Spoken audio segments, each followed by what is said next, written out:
No, I'm being really good. All right. Hello and welcome to the Cuss Running Podcast. I am really excited about today's guest, Jared Schofer. I have followed his adventures since he started running every street in DC, and then he did a cross-country journey run. Jared, welcome to the podcast. Yeah, thanks for having me. Happy to be here. Absolutely. So Jared, how did you get started with running? What's like your running journey? Oh gosh, this might sound cliche, but it was after a breakup. Oh, wow. You know what? I don't think I've heard that one. Oh, I feel like after a breakup, that's when people start trying new things. And I guess I was like one of these people that would make fun of running. I don't know why. It seems so dumb now, but you know, um, but then I was in a long relationship and it didn't work out, and I just kind of was like seeking, I guess, something that, would sort of differentiate myself from who I was in the past. And so, yeah, I just was like, well, maybe I'll try running because I, joked about it and not wanting to do it. And so I tried to go out for one run and could only go about a mile. And then I realized I had gone too far and I had to walk back. Um, and this just kind of started like that. And I guess it became like a way to grieve, I think, to go through the pain of the breakup and to just keep challenging myself and, realize that I like a way to measure that I'd come far, from like, yeah, the person I was the day that that relationship ended. And I was just really upset about it. Yeah, it's amazing the symbolism that running like that can take on, because it's like you were physically running away from the person that Yeah. you were. And as you log more miles, like you're just getting further and further away. Yeah, you nailed it. So, did you start out training for races, or did you start out just like, let me just see what I can get out my front door and do? I mean, initially it was front door. It was like I was like wearing basketball shoes. It Oh, just I made no love it. sense. Yes. Yeah. And I can still remember, like, because this is just funny given how far I've come, which I'm sure we'll get to. But I went into a running store that was nearby, and I remember going up to the person working there and saying, "I'm training for a 5K." But it was just, yeah, I don't know, but I mean, of course that's fine, and Yeah. yeah, it's nothing wrong with that. But it was like that was what my first statement, and that's when I got a pair of running shoes, and then, yeah, I think the journey, I just was like, I think we all kind of see that, like, if you lack motivation if you don't sign up for a race. And so Mhm. yeah, I went 5K, 8K, 10K, half marathon, and just kind of it snowballed like that. How did you get into like running further distances? Like, have you run ultras? Because I'm going to jump ahead. You've done a cross country journey run. What was your longest distance before you started on that? Oh, well, yeah, that's definitely jumping ahead. It was the Vol State, which I think you've done as Oh, that's well, right? right. That's Yeah, right. I don't think I realized that you had done that. What year did you run it? 2020. Okay. Oh, wow. What a good year to choose to Well, run Ball we weren't State. sure if it was going to happen, yeah, but it was like, in that time, I mean, it was like if you wanted to like get a 10-day break from COVID, you could just go down there and then because it would feel like it wasn't happening, Yeah, there was no pandemic happening in Tennessee Yeah, for sure. yeah, yeah. But I guess it was just sort of like I kept upping the distance, and so this was 2010 when I first started running, Okay. and then 2011 I did my first marathon, and it's kind of just the same thing that motivates me with just about anything. After I crossed the finish line, I I thought to myself, like, what else can I accomplish? And then, I mean, this is going to sound funny, but I just didn't know. I was so naive. I heard that people actually run 50-mile races. And I was like, "What? Like 50 miles in one day? Like that's crazy." And then I just sort of like, yeah, was like, I wonder if I could do that. And I've always sort of said, well, there's really only one way to find out. So I signed up for a 50 miler, I guess after doing a few marathons, and it just kind of went from there. Then from 50 to like, well, now I have to do 100. And so then I did 100, and then I did 100 again, and then I just kind of got the bug for journey running, like Vol State. Yeah. So I did. So in 2019, I was signed up for well, I was on the wait list for Vol State, Hmm. and you probably what year did you do it? 2014. Oh, that is old school. Yeah, I mean, that's Yeah, like when it was it more was. primitive. Yeah, it was before it took off. I mean, I think it took off really like 2 years after I did it is when it really like started to sell out because there was like no wait list when I did it. If you registered, you got in. Yeah, and I think that's when it was probably cooler, because it was more like, I mean, you were probably less dependent on your phone. Yeah, no, I had the You know, little book that would yeah, like take you place to John place. Price's book. Yeah, Yes, yes. yeah, and I know him quite well because he's a TransCon guy. But so, anyways, I was on the wait list in 2019, and everyone said what they always say, which is just train like you're in Yeah. because you'll get off the wait list. Laz would talk about the month of fear in Hmm. June. Everyone jumps Yeah, ship, everybody drops out. and that was the first year where this didn't happen. And I never got off the wait Man. list. Oh, And it was wow. just like, oh God. So then I asked my girlfriend at the time, now my wife, if I could sort of just do one anyways, like do a journey run anyways. And Yeah. so I took a bus to Pittsburgh and then returned to DC on foot. Oh, wow. Yeah, and it wasn't like doing labs of Ball State because Yeah. there was no No one knew. camaraderie. Yeah. Yeah, there was no camaraderie. I mean, there were still road angels and Mhm. things like that, but I had planned it out more. I was a little afraid of just sleeping on church porches at that time, so I went motel to motel basically, and that's how I learned like what it was like and how to like sort of do it. And believe me, it was like the best training I could have ever done for Vol State, which I then did in 2020. What was the distance from Pittsburgh to DC? Um, yeah, it was about 260 miles. I want to say something like that. Okay. How Yeah, long did it take you? 7 days. Yeah, yeah, it was grueling. I mean, I walked into DC like a corpse, like I mean, my feet were so blistered. I had no idea about how to take care of your feet. I think it was before I had bought that Fixing Your Feet book or whatever. Yeah. And so it was a real trial by fire, and like so originally my plan was to walk slash run, to where I lived. But as soon as I got to the DC, welcome to DC sign, I just called a cab. It was like, You're like, I you made it know, I official. made it. Yeah. I don't need to go 4 more miles, Um, so that's what I did, and then I immediately signed up for Vol State for 2020 and did that, How long did and Ball that's State take you?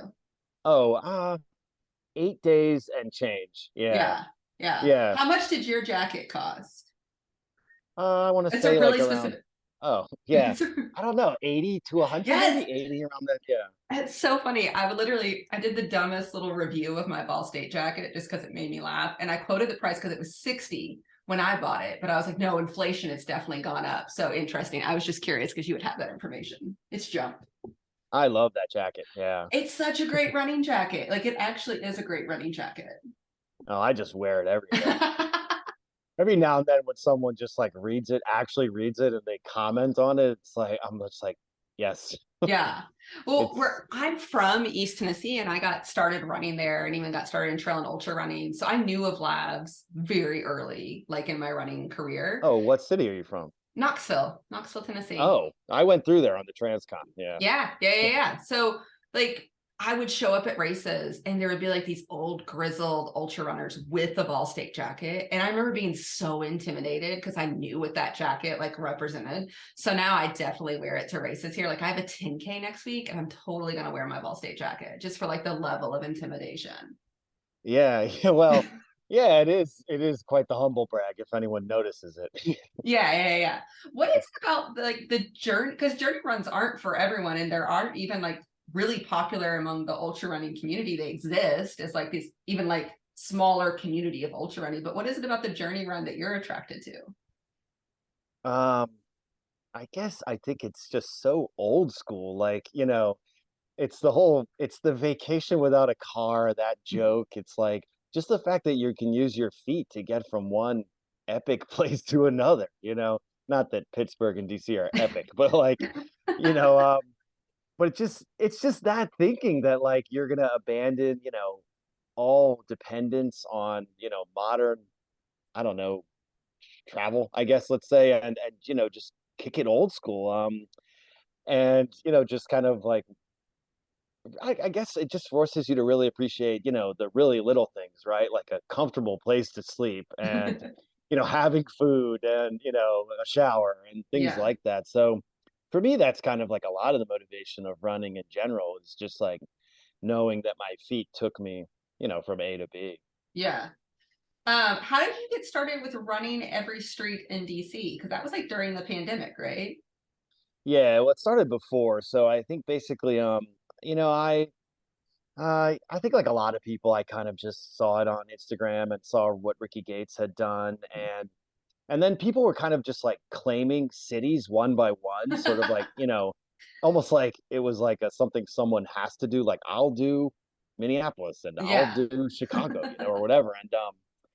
And I was like, oh, I don't think anyone's done DC, and I claim to know this city quite well, but I was like, what a better way to one to see the city, but two, I was going to be training for the Vol State, so Yeah. it's all roads as we know. So I figured, I should just do as much road running as I possibly can. Yeah. So, so then when no one had done it, I just sort of like threw it on Instagram and said, I'm going to run every single street and alley in Washington D.C. And Ricky Gates was like, "Oh, I'm so pumped about this," and it took off from there, and that's just kind of how it went. So I started like maybe August of 2019 and finished June of 2020. Oh man. How like you had to drive to a lot of like your running routes. How did you build that into like your normal life schedule?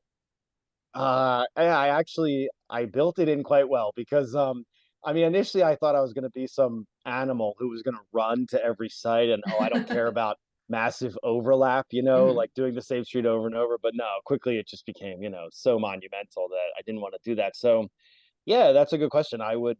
On Sundays, I would go super long. So I would drive to a neighborhood that's like way, like basically east of the Anacostia River, if Mhm. people are familiar with DC, and just park my car and run around for like 5, 6 hours doing one neighborhood and almost like 25 to 30 miles most Sundays. And then after work, during the week, I would just go to like neighborhoods near where I work, which is more in the northwest part, upper northwest, and park my car and then run around that neighborhood with my map in hand. And sometimes I actually had to move the car because I was there for more than 2 hours. There was like 2 hour parking, and so, but that's kind of how it took structure was basically weeknights, upper northwest near where I work, and then yeah, weekends way far away from my home, and so a lot of driving, yeah, or sometimes taking public transportation too. Yeah. What was like the coolest thing you found out about your city over that experience? Because it's already a cool city. Yeah, well, yeah, it is. I think there's a lot of cool murals. That was one thing I really noticed, like a lot of like sort of ones you would never know about. But I think it was just like discovering all these different neighborhoods, maybe that had various reputations, linked to them, and then just sort of like going there and sort of seeing, what I actually think of the neighborhood, like what's my impression of it, because I'm obviously going to spend a lot of time there, like 3, 4 hours straight is a good amount of time to just sort of get a sense for the neighborhood, and yeah, just to kind of like get, I don't know, maybe dispel some rumors or I don't know, verify others to see, what the neighborhoods are like. So I think it was mostly that, just discovering all these different neighborhoods. So August 2019 to June 2020, which took you right into Ball State at that point, right?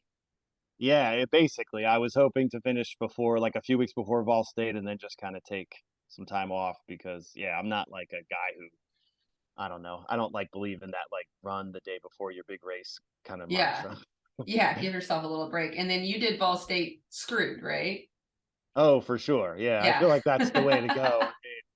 I don't like to burden people with my racing stuff. I mean, honestly, like the first 100 miler I did, I went solo. I just drove down to it, and I'm not going to name names, but it turned out it was like the aid stations just were not well stocked for some Yeah. reason, and it was just really poorly stocked. And I got to one aid station, and all they had were like Oreo cookies and crackers, and I was super Oh, hungry. yeah. And people who were, there with friends were like chowing on pizza and McDonald's, and I was like, oh, nobody's here with me. Like nobody can help me, and so I don't like to burden people with my running adventures if I can prevent it. So yeah, so I definitely did Vol State screwed, and I think that's really the purest way to do it. Yeah. Did you find yourself sharing miles with a lot of the other runners out there? Oh, for Vol State, yeah, for sure. I mean, I met up with this. this lady, Lynn, who lives in Tennessee as well, or she used to anyways. And we did like I think probably 4 or 5 days together. Oh, wow. Yeah, it was really You fun. guys I really mean, hung out. yeah, we took the hotel rooms the same time, but we only split off in like the last 40 miles or so. She told me Yeah. to go on without her, and I finished like maybe half a day ahead of her. Yeah. Yeah. What was your finish time for Vol State? Yeah, it was like 8 days, 7 hours and change. Nice, nice. So like just around 40 to 50 miles a day then. That's impressive. Well, I don't know. How'd you do? 7 days and 14 hours. And I think Oh, 25 minutes. And I only know that because I had that jacket on yesterday. And that's the only reason I really know it. So you'll appreciate this story because it's something that like lives and burns into my memory. Is I can remember I got a hotel in Hohenwald, right?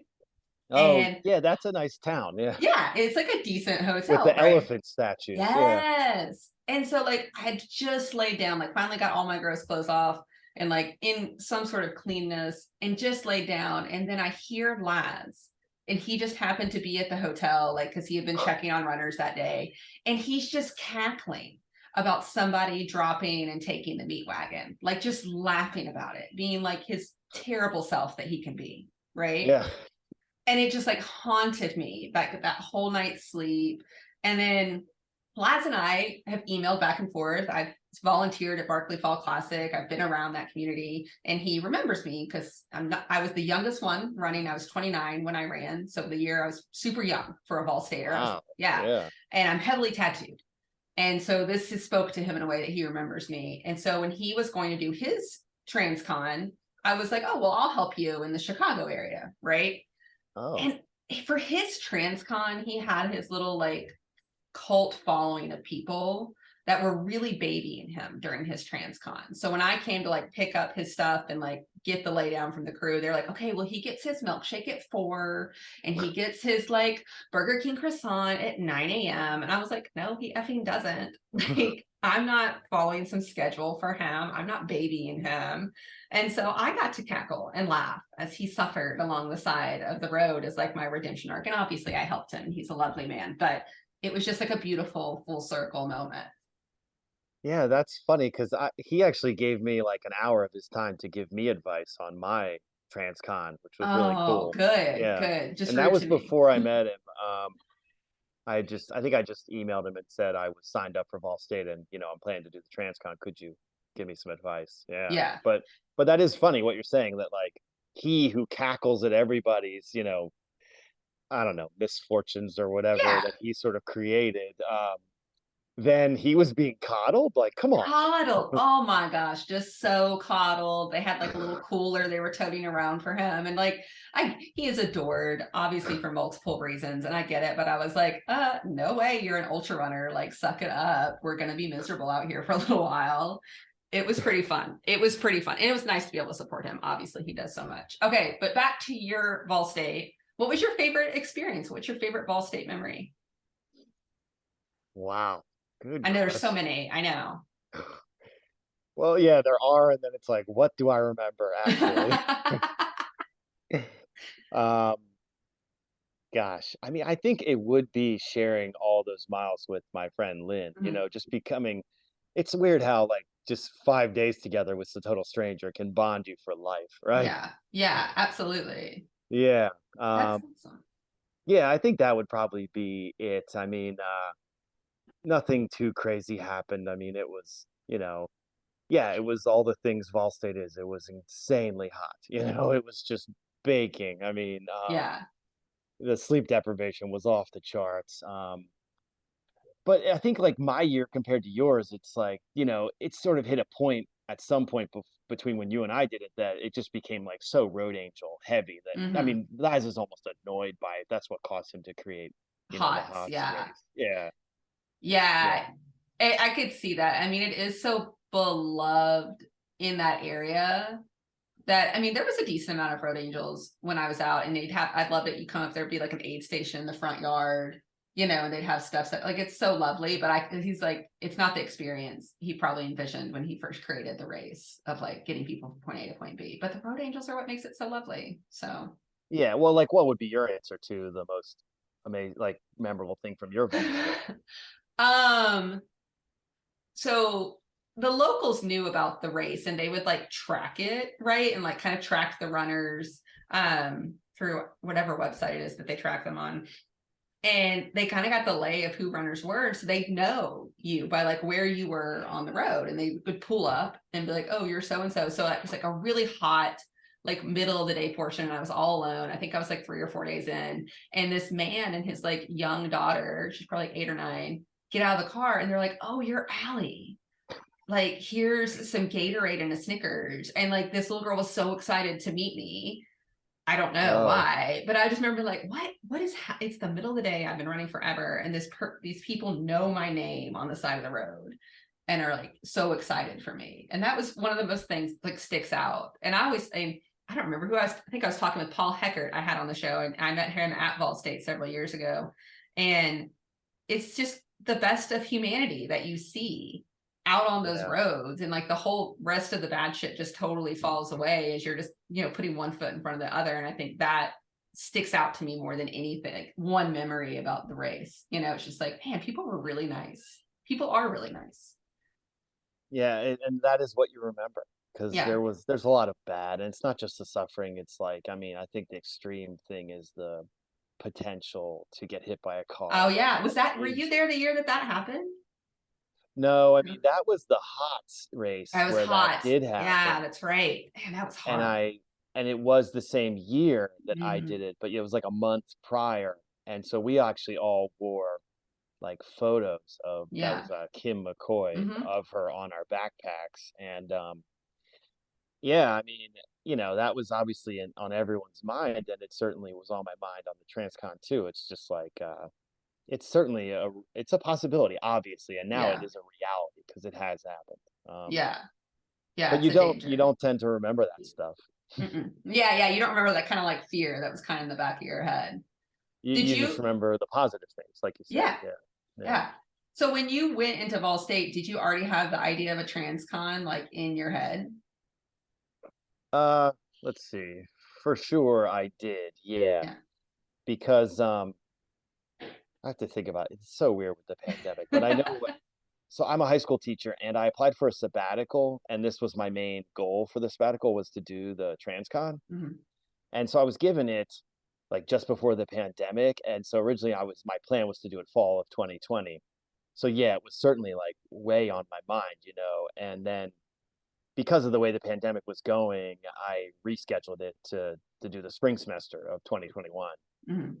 And so, it was a very much a reality when I was doing Ball State for sure. Like it was happening, I was that's where I met like John Price and a Mhm. few others who had done them because they run in the same circle. They're the Yeah. people who do Ball State year after year or have done it many times, let's say. And so yeah, it was certainly on the top of my mind, and it was like very much a reality. So why do a TransCon over like doing the Appalachian Trail or doing, the Pacific Crest or whatever? Why a TransCon over those? I don't think I'm the wilderness guy. I don't know, That's like fair. I think it's not like I mean I do prefer roads over trails, but I think it's very similar to what Laz says, which is just like you look at a map of the US, you see one ocean on one side, you see an ocean on the other side, and you think, how amazing would it be to go from one side to the other on foot? Yeah, Whereas the Appalachian Trail, it's so done, like it's actually funny it's because true. yeah, I mean, when I was in Virginia, I mean, they'll skip ahead, but we can always go back. But when got to Virginia, I was getting confused for a through hiker.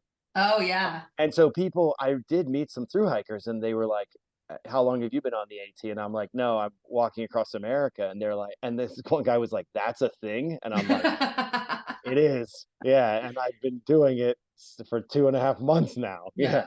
Yeah. Um, so I think, and then it was just also like, I feel like it's the ultimate ultra marathon or the ultimate journey run that you Hmm. could possibly do.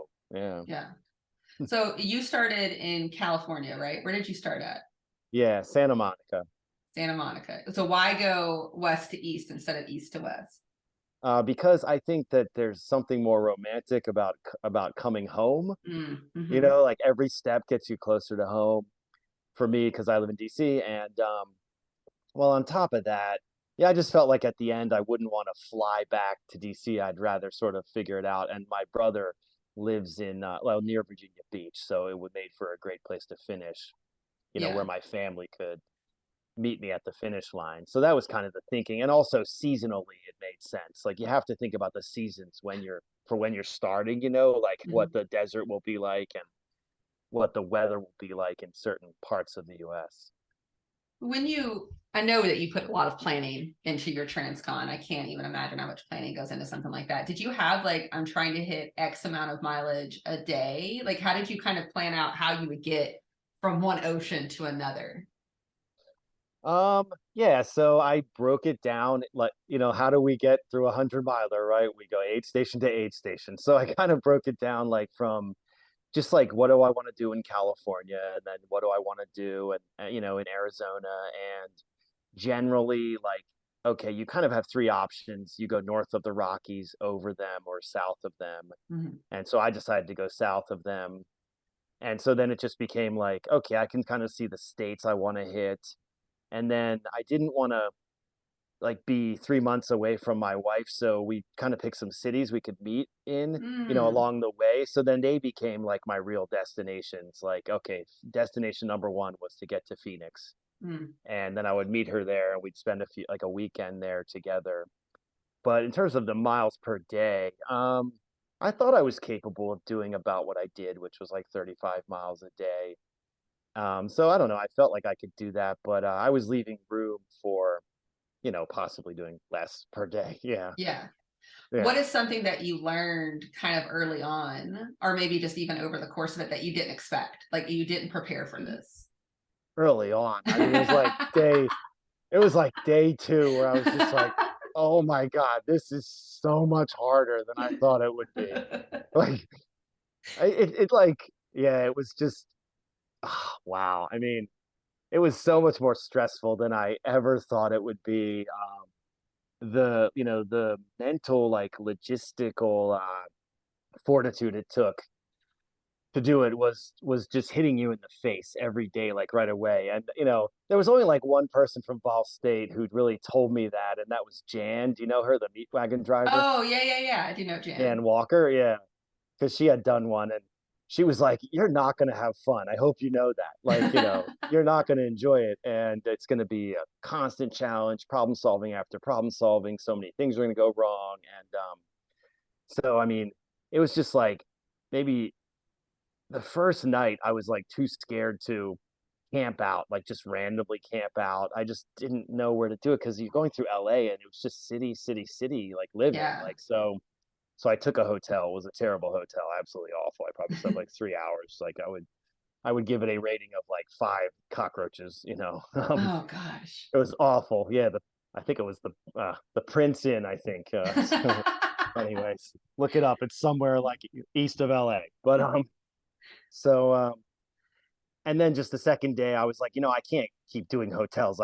That's not going to be feasible. I have to force myself to sleep out. And then just like for some reason, like an unseasonably cool weather pattern went through California, and I was freezing. I woke up freezing that night. I slept behind an abandoned church, and I woke up freezing, and Mhm. it was freezing in California, which you don't expect. So it smacked me in the face right away, and just like how hard it was going to be. It was not about the miles. And then it was just like, what else did I learn? I mean, just how much of a sufferfest it was, and how just terrifying it can be versus like thinking about, okay, yeah, it's probably going to be bad when like the sky opens up and you're caught in the middle of a hailstorm. That's probably not going to be fun. But when it actually happens, it's It's like really not it's fun. really not fun. It's really scary. Or like you're going through Oklahoma and it's like tornado season and there's a potential tornado, and where do you go? Like, or then, just like the reality of the cars whizzing by you and coming so close to you, like all those things just like, you're quickly, it's like the reason why I guess people quit the Ball State in the first 2 days, right? Like Yeah. they just don't realize what they signed up for. Yeah. Yeah. How hard was the navigation in terms of finding a road that you could actually like be on remotely safely? Well, safely is, Yes, I in mean loosely quotes. safely. Yeah. Oh yeah, yeah, that's what you mean. Yeah. Well, I mean, you have to sort of think about, are you legally allowed to be on certain Mm, roads? You know, hmm that's one thing. Because like in California, there were certain roads that were not okay, but then when they went into Arizona, they were okay. So I initially followed like John Price's route for like I think basically at least up to New Mexico. Yeah. Yeah. And so I kind of like knew it was a tried and true route because he had done it, at least he had done it twice. That was difficult though. I mean, in terms of safe, like I tried to, plan it and use Google Street View a Mm. bunch, but people who've done this, we know that depending on wide shoulders, it's just not realistic. So you can't, there are certain states that just don't have wide shoulders almost anywhere. And, so there's really no safe route, you just have to kind of hope for the best and be more vigilant when you do those, kind of roads, basically. But I mostly planned out like loosely what route I was going to take, yeah, in the 2 months leading up to it.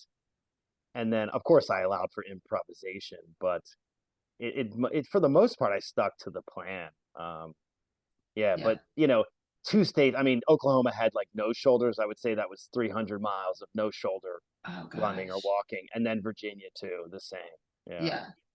So really scary. what is the budget for doing a TransCon? Like how much do you even budget for hotels and food and gear? Well, I mean, it's like Laz told me. I mean, obviously the budget, like the number one thing is hotels. Do you stay Yeah. in hotels or Yeah. not, and how often do you do it? Because that's the biggest sunken cost. Otherwise, year, I mean, it's probably a few thousand because you need a. I mean, if you're doing it self-supported, I don't see how you do it without a stroller, a Mhm. baby stroller, a Yeah. jogging stroller, and so I did it with the stroller, and I bought a really good one, What'd you and get? What stroller did you oh, the get? Bob The Bob Revolution? 3.0, I think it was called, Yeah, that's what I but have yeah, now for my baby. It's oh, good. oh, yeah, well, this one was like $500 or something, and then I souped up the tires because I was really nervous about getting flat tires, and I tried all my might to get solid tires put on them, but I could Yeah. not get it done, and so I had to go with just like, everything. I mean, I'm not a big biker, but like goo or whatever it's called, Yeah. inside the thing that Yeah. fills flats, and then souped up tires and tire liners and thick tubes and whatnot to prevent flat tires. And but hotels would be the most. I mean, it's hard to say. I mean, I think that with a big adventure like this, once in a lifetime kind of thing, my thinking was, why count? Yeah. Yeah. I mean, Yeah. I'm not breaking the bank here, at least for me to do it. I could literally do it and take a hotel each night if that was feasible and they existed, every Yeah. 30 miles or so. But it's hard to say. I mean, it's so, personal to who you are. I mean, you could literally do it, and take no hotels, right? And be a Yeah. total camper. I know Ricky Gates like slept with just he did it with a backpack, and Mhm. mostly he did the desert with a stroller, but he would just sleep under trees and a tarp. Yeah. And you're So like, no thanks. That's not totally my style. it's not, but like I mean, I had a small bivy, and that was kind of scary too. But so I can't really say the budget. I mean, it's just really totally dependent on who you are and how many hotels you Yeah. take. Over the first like few days, did you find that you had overpacked or underpacked Oh, I or think I just had perfect packing? no, I think it just didn't matter because you have the stroller, it just doesn't Yeah. matter. You have so much room on there, and it's kind of hard to overpack. And whatever you brought, it probably doesn't weigh that much. Honestly, the what weighs the most is your food and water. Yeah. And probably your water. That's what I mean. It's mostly your water. It's some of your gear and the stroller itself, but um, I don't think overpacking was a big issue. I mean, and if you underpacked, you could just buy something along the way, Yeah. I would say, at a Walmart or whatever. But because I had my wife meeting me and I was going through cities, I didn't need to bring like 8 pairs of shoes, for example. Yeah. Yeah. That makes I I sense. I I knew I could buy them in cities. Yeah. Yeah. What type did you develop any sort of like weird injuries or anything strange body wise along the way? Or did your body adapt like pretty well? I would say it adapted pretty well. I mean, it's the kind of thing you can't really train for, but No. it's like I hate to keep quoting good old Laz, but it's like that saying about you train, you use day one to train for day two, and then day Yeah. two is training for day three. And so certainly, yeah, when I was in like Oklahoma, I had a major muscle pull. I don't know about you, but I tend to get like a muscle pull when I did Vol State and similar things in like the lower like right part of the front part of my calf because of the way as Laz likes to Oh, say, the yeah. The camber tip. of the Yep. road, So you're constantly bouncing more with your right foot than your left, I think, Yeah. because you're always walking on the left side of the road Yeah. because you must always go towards traffic. And so that injury developed and it lasted for about a month because it was hard for it to heal. But it magically healed, even though all I could do was massage it because I couldn't rest it, which was one of the options, not one of the Yeah. options basically. So but other than that, I mean, I had some weird stuff. Like I got some weird spider bites that just like ballooned, and I have Oh. no idea where they came from, but Where were I you went at when you to got the spider bite? um, yeah, I was in Oklahoma City and Okay. I was getting towards Oklahoma City and they just like looked like these huge blood blisters or something. So Oh, I went to gosh. urgent care there and they looked at it and said they couldn't really answer what it was. I was like, that's not comforting, but they were like these spider bites, I think. And my wife was worried that they were more of like a fungus or something that she Yeah. would get. So we met in Oklahoma City and then we slept in separate beds, like, because she was worried she was gonna get this fungus. I'm And not getting your road fungus. yeah, basically. And so I think other than that, the usual blisters, of course, but I mean, come on, you just gotta stop and Yeah. pop and move on. That's what I would do. Yeah. What are a couple of like your highlights from the experience? Um, yeah, it's funny because there are so many lowlights, but I mean, because like, the lows are so low in So such a low. thing, but the highs are, yeah, they're just so few and far between, but they're mostly related to the people that I would Mhm. meet. I mean, it's like road angel type stuff or someone pulling out. I mean, okay, there one that really comes to mind was in Oklahoma. I had stopped at a gas station just when I got into Oklahoma because well, there was a huge lightning storm about 20 miles ahead or basically in the area and there was no hotel, no nothing. It looked like literally nothing like to cower into or anything for like 30 miles. And so I had done about 10, which is not what I wanted to do. And I stopped in a gas station and sat there for a couple hours, just kind of watching the weather and debating what I should do. And somehow a woman like heard about what I was doing, but then it's a long story. But basically, I trudged on, right, and Yeah. I went about another like 20 miles, and all of a sudden I got into like a huge lightning storm. And it was really scary. It was just lightning from all around, and Oh I thought the sky was gosh. just gonna open up and, there was nowhere for me to hide really, and this woman somehow I got her phone number and she had mine, and I texted her and asked her if she was willing to, come pick me up and rescue me, and she actually was, which Oh was really gosh. amazing, and she drove her truck out there, picked me up, put the stroller in the back, drove me to her home, let me sleep in her home, and then the next morning, she drove me right back to the same spot, so it Yeah. wasn't like I cheated or anything. I mean, I Yeah. started where I left off, and that's kind of like a standard TransCon practice. Yeah. So Oh, that's like things like that, or other people would stop, and I was raising money for cancer research, and people would just give me like $100 bill. That happened several times in Tennessee, oh actually. wow. Volunteer state. It was, yeah. I mean, several times people just handed me $100. So, interactions like that were the highlights. Oh, and Ricky Gates came to visit me. That was Oh, another that's really really big one. cool. Yeah, he lives in New Mexico. And when I got out there, he came out and just like we connected and he's like, I'm going to come see you. And I was like, oh, wow, that's amazing. So he met me, he brought me food. When people would just bring me food randomly, those kind of things. Yeah. Yeah. What motivated you to keep going every single day? I mean, you could have quit whenever you want, you know? Oh, oh God, no. I mean, it's like I was talking with Jan Walker, about it, and because there were times when it was so demoralizing with people. Because I mean, the biggest thing was people just trying to run you over. Yeah. I mean, Yeah. I don't know if you had this experience at Ball State, but there were some people who would literally swerve at you Yeah. because they think it's funny, I know, and it's not you funny. know, or they think they'll every like one out of every, I don't know, 200 cars would be Mr. Teach you a lesson guy. Yeah. So he'll drive really close to you at 50 miles an hour to try to teach you that you don't belong on the road. It's like, my God, I mean, you Yeah. know, It's it's stressful.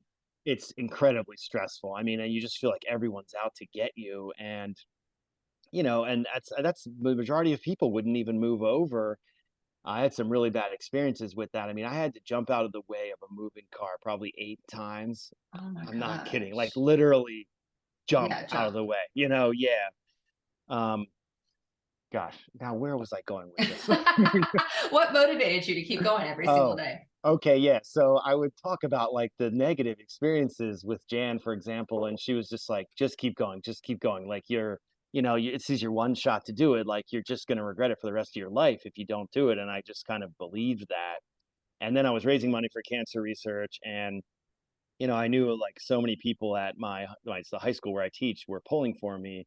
So it's just all those things. I just kept trying to think about raising more money, and thinking about just that, I like we always say, one foot in front of the other, and eventually I'll get there. And I just kind of would gain like new momentum, new spirit when I would hit a new state. Yeah. Yeah. Yeah. And I mean, if I was doing 35 miles a day, like, I could knock out a state in a week, a lot of them. Except Tennessee, because it's like the longest state. Right, that did take a while, yeah, yeah. I joked that I did that, what was that race called that Laz had, the Bloody virtual thing? 11. Oh, you No, did the the, what was virtual it? thing, The Labs. What was the last no, it in, was like what's it the called? The Great Virtual Race Across Tennessee. GV Rat. GV rat, yeah, and I Yeah. did it without the virtual because I You just did did it. literally, like, the opposite, the other X diagonal of Tennessee, like, the opposite of the Ball State. Yeah. Yeah. Yeah. Yeah, Yeah. You yeah. just did it. You just were like, hey, I'll show everybody up and I'll actually do the Well, I virtual mean, I race. just But had to because, I mean, actually, I'll tell you this, Allie, because I think you'll really appreciate this, like, I did it through, so I went Phoenix, just south of Albuquerque, then I went to Amarillo, Texas, and then Oklahoma City, and then through Arkansas, and I went to Memphis. Mhm. And Memphis is about the 2,000-mile mark. And so I like to say that Memphis is the bench of despair of the TransCon. I And can it see it that. totally felt that way because like you have done 2,000 miles. You just Yeah. crossed the Mississippi. You are so close, and yet you have So so much far. farther to go. So far. I can remember this Yeah, moment in Ball State. I hit the 100-mile mark and I called my sister and I was like, Adrian, I've hit the 100-mile yeah, mark. And I just started sobbing. And she's like, why are you crying? I was like, I still have so far to go. yeah. And the bench of despair is like 200 something or whatever. Yeah, yeah. Yeah, It's still so far. Yeah, I can, and like you just did like once again the symbolism of crossing the Mississippi. Like you've done something big and you're still like, I still have a shit ton of way to go. The whole state of Tennessee, number one. And then yeah, going through, yeah. But you went up through Virginia, right? exactly, yeah. And that's when it started to get really dangerous. But I mean, I knew that like I own because Virginia is similar to Oklahoma with like very little shoulder space, but the Mhm. traffic is like times 10. Yeah. In Oklahoma, at least it was like there would be, I'd go a mile without seeing like more than one or two cars, Mhm. sometimes. But in Virginia, wow. I mean, there were points where I would like walk on the side of the road with only like, a 3 foot shoulder, and I would act like I was a crazy person, like to try to get people to move out of the way. Like Oh people called wow. the cops on me, Oh like that wow. happened. Of course, the cops stopped me Yeah. so many times, but Yeah. the Virginia, like the way it ended was just like really demoralizing because it was just like, I mean, I couldn't believe every day in Virginia I had to be so vigilant with the safety, because I had Yeah. come that far. There was no quitting then, Hmm. but it was just so dangerous to, do the walking on such tiny shoulders in Virginia. Yeah. I think what's so like, especially you got to that point, and I'm imagining, I'm putting my Ball State kind of perspective on you that like your brain is just done for at a certain point. Like you're focusing so much on just lifting your feet that people don't realize, like, yeah, it's mentally tough, but like, no, you literally can't do like basic math at some point because you've just spent all of your mental energy. So I can't imagine you've come that far. You've expended so much mental energy, and then you still have to be factoring in like just the mental fortitude that would take outside of like where your body is and wherever, but like having to be vigilant when your mind is almost like in a fog state of some sort. Like that's crazy impressive. Yeah, thanks. I mean, it's like I abandoned the stroller in Nashville because it was getting too dangerous because like the stroller Yeah. would, would I basically was married to the road if I had the Yeah. stroller, but if I didn't, I could maybe walk in a grassy patch or something, Yeah. So I abandoned it, I gave it away, and I just went backpack like Vol State style for the Yeah. last, I don't know, 3 or 4 weeks. And uh yes. Oh, I would say was so there was one day in Virginia that it was like 95 degrees and I had to go about 45 miles to get to a hotel because at this point I was like, oh, I'm just hopping hotel to hotel. I Yeah. mean, I'm like 4 days away from I've earned these finishing. comforts. Yeah. And so I did some miscalculation of like gas stations and missed one, and I was like Oh, so low on water that like yeah. I had to go like as we like to say bonus miles like, off Hmm. the route, so like a 45-mile day became a 46-mile day. It was like, Yeah. you got to be kidding me. Like I don't want to cross the street to, go get food. Like, Yeah. Yeah. but I Yeah. had miscalculated. I was almost out of water and I saw there was a gas station, but it was like a mile off my route. So Mhm. I had to go do it. So for example, because mentally I was just like fried. Yeah. Yeah. You're like, I have to do this. So how long did it take you? How long did your TransCon take? Yeah, 89 days. 89 days. And how much money did you raise for cancer research? Oh yeah, it was great. I raised about 45,000. That's amazing. And why did you choose that charity to work with? A few reasons. I mean, it's such a sad thing that affects so many people. And I had a colleague that I worked with at my school that, yeah, she was really awesome. And she passed away from pancreatic cancer in like her Oh, early wow. 40s, which was really sad. And then I'm a big fan of the band Rush. I don't know Oh, if you're, okay. Yeah, I am familiar with the oh, band. okay. And so then their drummer passed away from brain cancer Mhm.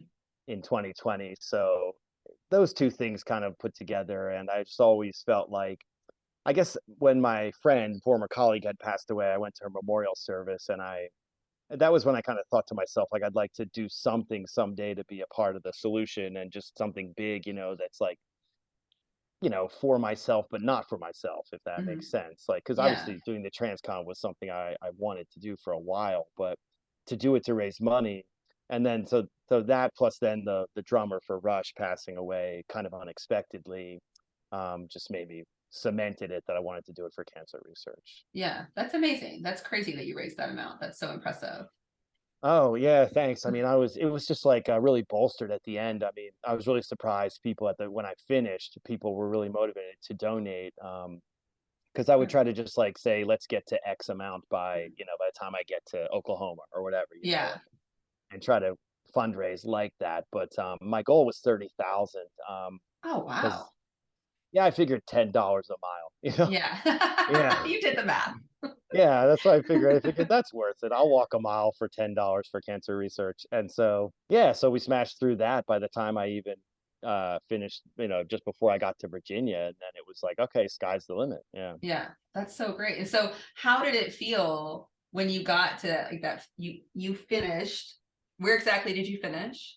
Yeah, so Virginia Beach. Okay. That was probably one of, if not the only, enjoyable days, of the whole thing. I mean, no, there were certainly some enjoyable days and moments, but that was the most enjoyable day because I knew I just had about 30 miles left. My brother lives in Virginia Beach near there, so I just crashed with him the night before, and he dropped me off at where I had left off the previous day, and it was Virginia Beach, so it's mostly walkable, mostly sidewalks. Mostly I didn't have to worry about the safety, so I could like listen to some of my favorite music and just like bask in the glory of knowing that Yeah. it's over and reflect on it like the whole. I would probably just reflected on the whole 3 months like for that whole day, and then I mean I got to the ocean and to see it, I just jumped in and I screamed, I don't have to do this anymore.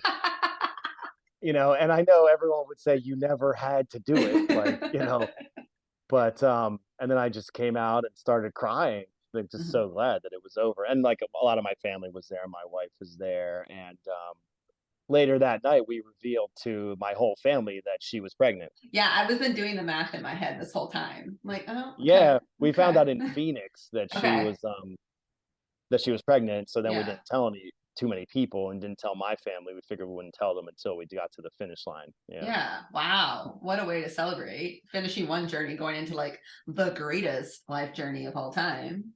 Yeah, exactly. Yeah. So, what advice would you have for someone that's considering a transcon? Because now you've done it, you're like the expert. Well, I'm not the expert, but I'm certainly someone to talk to. I mean, the first thing I would say is, what have you done? Because like, if you haven't done something like Ball State, then I don't think you're not prepared. Like, Mhm. I mean, that was my first advice would be go do a mini transcon. Like, Yeah. if you're not going to do Vol State, then yeah, pick up one city and take public transportation there and return on foot to your where you live. Like, Mhm. because otherwise, I would say don't do it. Like, Yeah. because it's really dangerous, and I just think that people don't know what they're getting themselves into. I mean, unless if you're going supported, it's a totally different story. Were you screwed on your Ball State? No, I was crude. I'm not a Oh, dum dum. Oh, I apologize then for what I said about Oh, it being I'm the not pure way, offended. but I'm not offended at all. yeah, but I mean, obviously there are some of the dangers are still there, the cars and everything, Yeah. but the feeling of like, where do I sleep tonight? That Yeah. you don't have to worry about that, or where's my next meal coming Yeah. from, and Yeah. that kind of stuff. Like, so I mean, if you're doing it unsupported, self-supported rather, for the Mhm. transcon, yeah, that'd be my advice first. Number one would just be I'd be asking, what have you done? Yeah. you Yeah. know, and you have to do like a journey run, and then I would take it from there. Like, oh, you've already done one. Okay, then we can start Then we can talking. actually, then I'll give you real advice, but you have to actually like prove some credibility that you're willing, like you're up for the challenge. I hope I don't come across as arrogant by saying I that. don't think so at Yeah. all. I don't I think know. someone would be setting themselves up for failure by not doing a smaller journey Yeah, and run. potentially death. Yeah. I Yeah. mean, really, like it's really that scary. And you think about going through the Mhm. desert where you lose cell service. Like, Mhm. Yeah. what do you do? Like, you literally need a plan, and if you have no one to help you and you have no cell service and you're 80 miles from the next gas station, Yeah. And you have you're no frame depending of on. reference to like prepare for something like that. Yeah. So I mean, it's such a different ball game than like even if you've done the AT or the Mhm. PCT or something like that. Yeah. Yeah. Yeah. Did you just by because I mean, I remember when I lived in East Tennessee, went to high school out in Rogersville, Tennessee, which is pretty remote, and I would see people on 11E all the time, like doing a transcon or doing like a distance like bicycle. Did you pass anybody else like out there like on a journey? Oh, I wish for the yeah. That does happen. I've heard of that. Yeah. That's funny because I certainly saw some bikers, but Hmm. I mean, the joke that the transcon people say is that, we have a name for people who bike across America. Do you know what it is? Oh no, what is it? Wimps. Yeah, I mean, but it's also an impressive feat, possibly more dangerous, honestly, because you're going with traffic. But Yeah. the only time it happened was I met like a guy in New Mexico, and I said, he's like, "What are you doing?" And I said, I'm walking across America to raise money for cancer research. And he said, "So am I." And I'm like, "What?" Like, wait a minute, all of that? Like all of The that is whole happening? thing. Yeah, Yeah. like, really? And then, it quickly turned out that he was just like a hitchhiker, like, down on his luck, and he just wanted to latch on to me, and, Oh. he tried to follow me, Oh no. for yeah, he threatened me even, Oh yeah, my gosh. it was I would yeah, and it's funny because I don't think that was the scariest thing that happened because when a car's whizzing at you at 60 miles an hour, that's way scarier, you know? Yeah. Yeah, yeah, Yeah. yeah.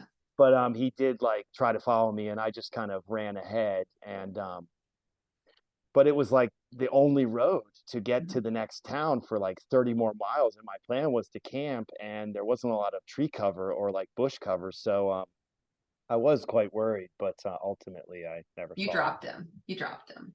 well, I dropped him, but like he was hitchhiking, so I thought he was maybe Oh, gonna he could like, hitchhike and then be like, "There's oh. my buddy," like, and I would be like, "I'm not your friend." But So it's sounding to me like you were just kind of in a state of terror for about 90% of the run.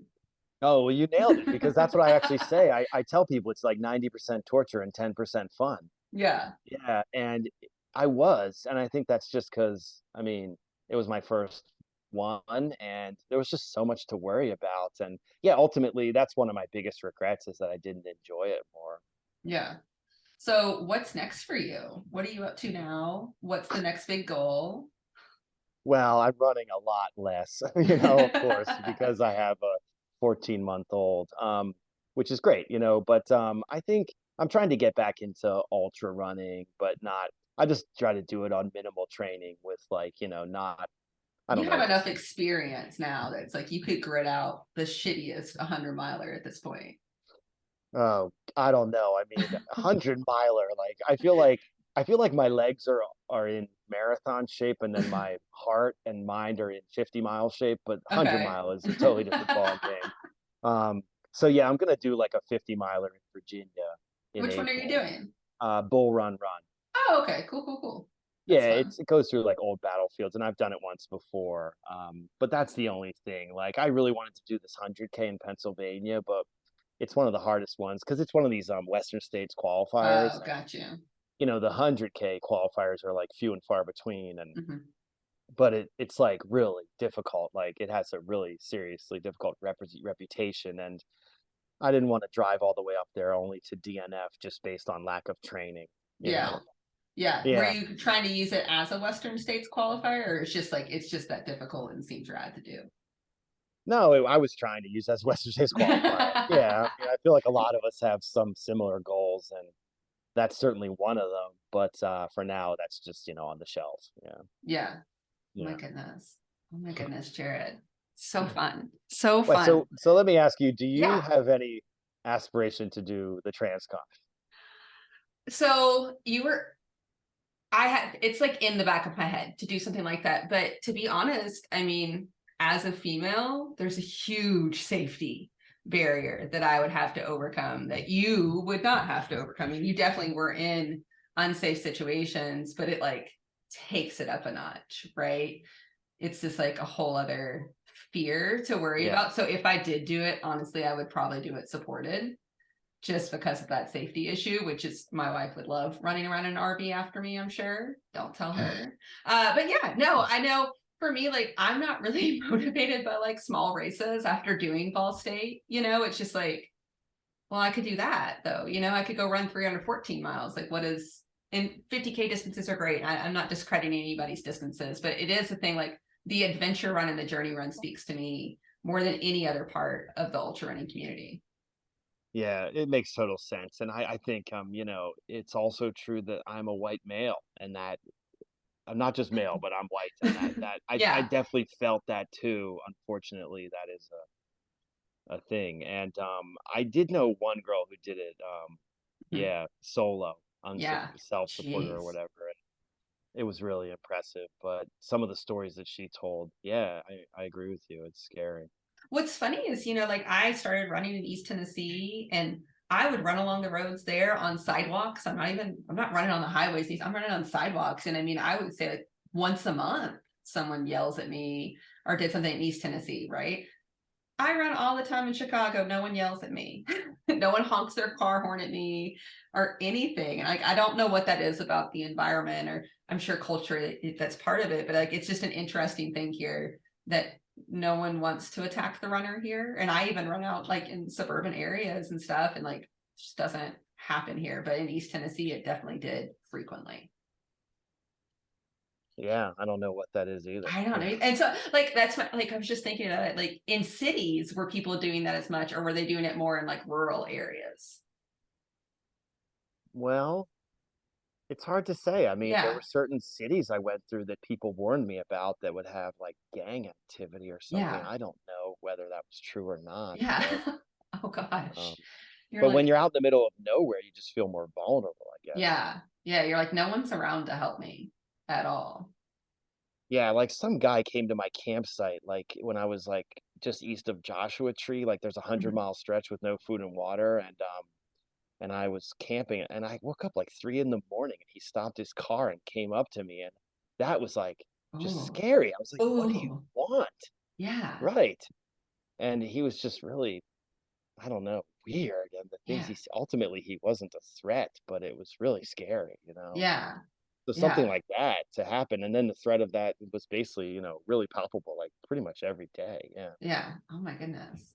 You're just you really hyped it up as like a real positive to do. Uh, I just a realist here. Yeah. Yeah. Yeah. What was the sense of satisfaction of doing it? Because I know some people like get like post marathon blues or post ultra like depression because they're, what's next? Like, did you have that same experience or were you just like, peace out, road, I'm out of here? I guess it was a mix. Yeah. I think like physically you feel like that loss, Hmm. right? That wow, I was doing 35 miles a day and now I'm really sedentary, just like not moving much. But mentally it was just such a relief, that it was over, that I mean, that I had survived, honestly. Yeah. I'm not BSing. There were Yeah. nights No. where I went to bed just in a hotel thinking like, I'm so glad I survived today. Like, Yeah.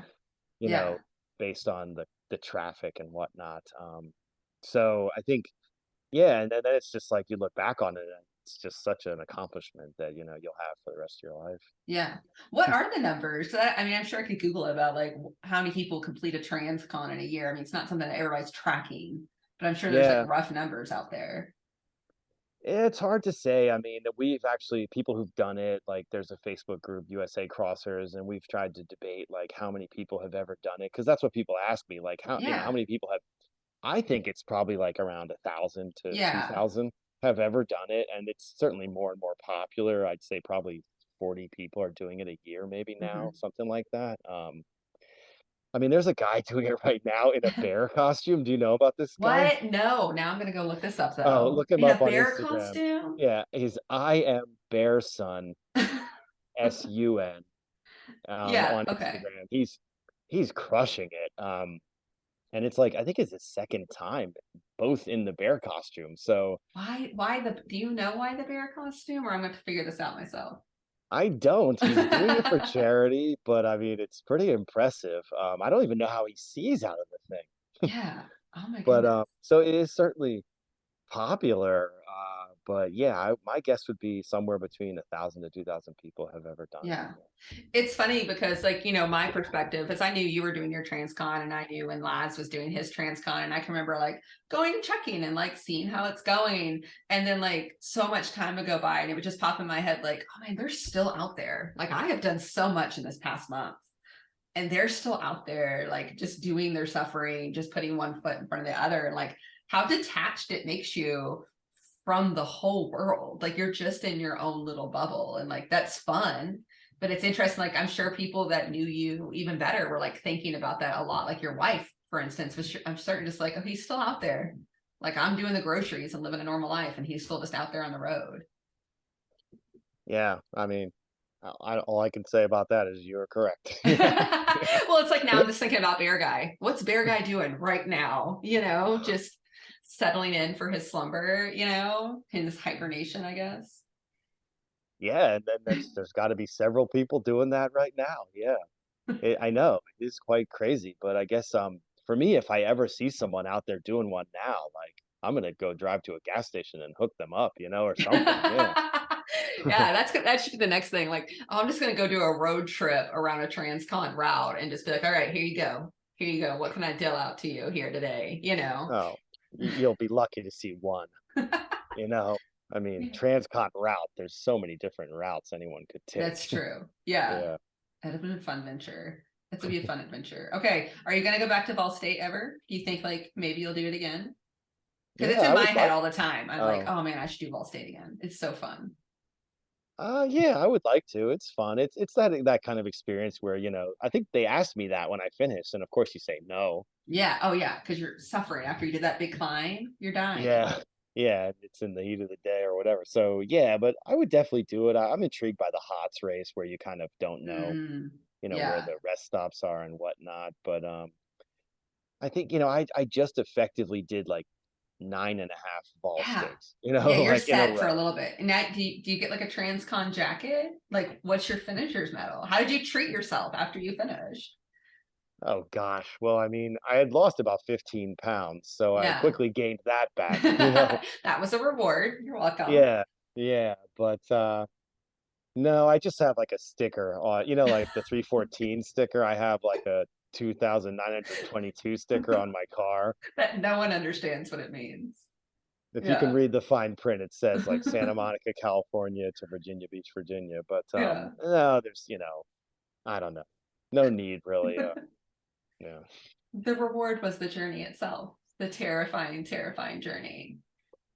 Yeah, just that I got it done. I mean, if I can accomplish that, I mean, what challenge can't I, live up Yeah. to? Yeah. I heard this ultra runner was like she was on a podcast, right? I said right now, that's not true. She was on a podcast one day and they were asking her, like, why do you even do ultras? Like, why do you even run it? And like she said something that sits with me all the time because it was like, I know like when I finish an ultra, it gives me the ability to actually know what I can achieve in life and like that I can get through hard things in life because of what I've been through. And I'm sure for you, I mean, you just really expanded on that, like you could really achieve something difficult in life or go through a really hard time and make it out on the other side, just having that, well of experience to draw from. So impressive. Oh, well, thanks. But that's in general the ultra mantra, I guess, right? Yeah. Like that's You one know, of the it, reasons you took it up a notch a little bit, Jared. You took it up a little bit. I like to do things to the extreme. Yeah. Yeah. Does your wife say that you like to suffer? Because mine says that about me. Yeah, I mean, she must feel that way. She doesn't usually say it to me, maybe sometimes, but Yeah. when I'm not around, yeah, probably. Yeah. Yeah. You just really But enjoy it. it is I don't know what it is about that. I It's don't know. just it's just like something that's really hard to explain to someone who doesn't want to do it. Yeah. And it's funny, you said something right at the beginning that like most of the world has no idea. Like a marathon is the furthest distance you run, right? To most people who even think about running. And then the tiny well of people that are like, oh, you run further than that? Like I didn't know that's humanly possible. Because whatever, the guy who even ran the marathon, he collapsed and died, right? So you can't even run further than that. So when you like, it's like when a runner finds out like about ultra running, it's like opening up some weird like little magical door to this whole other existence that's been like closed off to you. That's how I see it anyway. Yeah, and then I think you either go through that door or you don't, right? You're just like, I'm not, gonna go there. But for me, it was just like constantly like, yeah, wow, I wonder if I can do that. Other people Yeah. can do that. I wonder if I can do that. Yeah. That's what I Yeah. always tell people like that are just so amazed by ultra running and like so baffled by it. I'm like, you either want to do it or you don't. Like, I'm never going to talk somebody into being an ultra runner, right? Talk somebody into be a runner, I will do all day. But being an ultra runner, I'm not going to try talking anybody into it because it's like you either have the desire or you don't. There's no like talking somebody into it. Yeah, and plus, I mean, I always say the cutoff times are really generous. So, I mean, if you want to do it, you can almost do it by just through fast hiking, Yeah. a lot of them. Yeah. A lot of them for sure. Yeah. Jared, thank you so much for coming on and being on a stranger's podcast who just reached out to you on the internet. I always appreciate that. Oh yeah, it was a blast. And I'm excited to see what other adventure you come up with for yourself in the long run.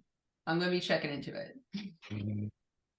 Well, I don't think I'll be trying to top the TransCon. I mean, I It's don't all, know. I know there are other things, sure, but I'm not. I just can't fathom what it would be for me, at least. And I'm taking on a whole new adventure, which it seems like you're taking on as well. yeah, I'm right You behind know, you. Yeah. parenting. Yeah, I'm just a couple months behind you. So, it's unpredictable. There's lots of problem solving. There's well, joy. There's yeah. stress. There's worry. It's got a lot of the same components. Yeah. Yeah. Now you're afraid of like anything bad that could happen to them, which is a whole new stress. Like everything is a death trap waiting to happen. Yeah. Yeah, but maybe in my not too distant future is to get another Bob stroller. Yes. Oh my, I have one right now. Do you use it with an 11-month Yes. old? Oh Oh, yeah. okay. You can start when they're 6 months old in the Oh, stroller. And I mean, I went on a run with them earlier today and I've been training with them since they were 6 months. Yeah. But what pace roughly? Oh, probably like an 11-minute pace with that stroller for sure. And I have a That very is large child. Like they're already in 2-year-old clothing. So they're a big baby. wow. Oh yeah. Yeah. I just have a Well, massive child. my little one is really tall, but I don't know. I don't. She's not wearing 2-year-old clothing. Yeah. Yeah. Yeah. Yeah. But no, get you a Bob. They're amazing. I love it. Oh, well, yeah, okay. 11-minute miles is actually kind of my speed too. Yeah. Yeah. And it's fun with the stroller. It's nice. They seem to enjoy it. So I mean, they fall asleep in it a lot, but they also will be like cooing and like talking to themselves and like babbling. And in Chicago, I have like the weather shield that goes around it. Mm, So I mean, it was 30 degrees today and like snowing, and they can still go out and be in it. It's amazing. wow. I don't. Well, like longest mileage you've done. We did, I think 8 miles is the longest we've done with it so far. And it was my wife and I like switching out every mile, which we'll do a lot. Like we'll go on a run together and switch off every mile. So like I'm pushing the stroller for 1 mile and she's pushing the stroller for the other mile. But 8 miles is the furthest distance. Oh, well, with the bob, it's like okay, flat ground. It's like pushing a shopping cart. It's nothing. Yeah, it's so flat here too. Yeah. I am Oh, in okay. the flatlands. Yeah. So yeah. Uphill, it's like a lawnmower. That's what I Oh found. yeah. And Yeah. then downhill, it's like a runaway train potentially. Yeah. Yeah. There's Yeah. like barely any hills here, so I don't really have to worry about that. And it's But like I felt lovely sidewalks. on flatland, it felt effortless. Yeah. Yeah. I mean, Yeah. I can tell they're getting bigger. I can tell in my upper body when they're like getting larger, but it's nice. It's a good time for us to be together. We have fun, and my dog runs with us too. So I'll have like the baby and the dog. I'm like, yeah, I'm a whole vibe up here in Chicago. Wow. Okay. Well, all right. Maybe I'll do every single street with my little one. Oh, that'd be so fun. Okay. I look forward to seeing that, Jared. Thank you so much. And I hope you have a lovely day and some really nice miles. All right. Thanks. Same to you. Thanks. Bye, Jared.